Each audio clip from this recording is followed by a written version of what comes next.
first responders to that deadly hotel fire in which 21 people were killed.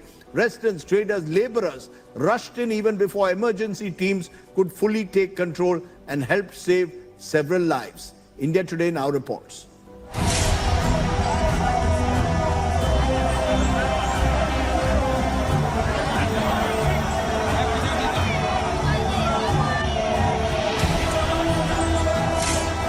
When these horrific scenes were playing out in Malvinagar, a few brave men stepped in, risking their lives to save those trapped. What God cannot do does not exist. Indeed, what Jehovah cannot do does not exist. We dey pray, it is show. My name is Jeba Burial and I'm making this testimony from Congo Brazzaville. I want to thank God for my life and the life of my husband, because indeed, if not for God, I will not be standing here today. We were involved in an accident in India on the 3rd of June. The hotel where we were lodged in caught on fire, started burning from below and was climbing up. We woke up that morning, first of all, both of us had bad dreams. We shared our dreams with each other and then we prayed. Shortly after the prayer, one of our neighbors started screaming, "Fire, fire, fire," from her room. Initially, I thought it was just going to be a small fire and we'll run out and everything will be okay. But by the time my husband opened the door for us to step out into the corridor and escape, the corridor was already filled with smoke, so we couldn't step out. We couldn't leave our room, so we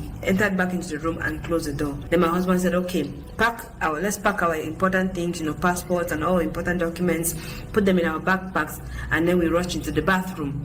At least from there, maybe we can be safe for some time, because smoke started seeping into the room from the vents, the AC vent in the room." So we had to rush into the bathroom.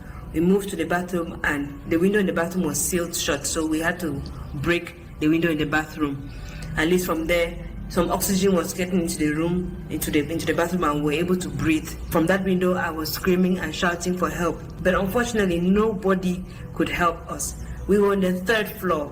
There was no way in, no way out. We could not jump. It was too high. Those on the lower floors, the 1st and the 2nd floor, those who were able to reach that particular place were able to jump out from the window. People, the population around, were able to provide some ladders for them to come out through the window from their rooms. So they were able to escape. Those who were able to anyway. But those on the 3rd floor, like some of us, we could not escape. Smoke started coming because where I was standing, fire started burning just below where I was standing. So smoke from where it was burning started coming into the window. I took a towel and started fanning the smoke to go out. Started fanning the smoke, and I was screaming, "Elroy, Elroy, show up, Elroy, show up, Elroy, show up." As I was praying and screaming and praying and screaming, my husband was also behind me trying to do the same. Then subsequently, the flames started rising from where I was standing. So they were rising from below and they were coming up. So as they were coming up, I couldn't stand there any longer because otherwise I would be burned. So I moved back into the room. We both moved back into the room. He managed to close the door and we just lay on the floor. I was just praying. My prayer at that moment was, "Father, Lord, save me, protect us from this incident so that I can live to testify of your miracle in our life in this particular incident.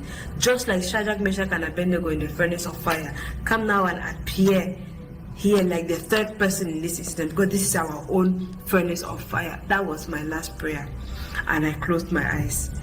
For some reason, I felt some cold air around me. I didn't know what it was, but that's what I felt. I just closed my eyes.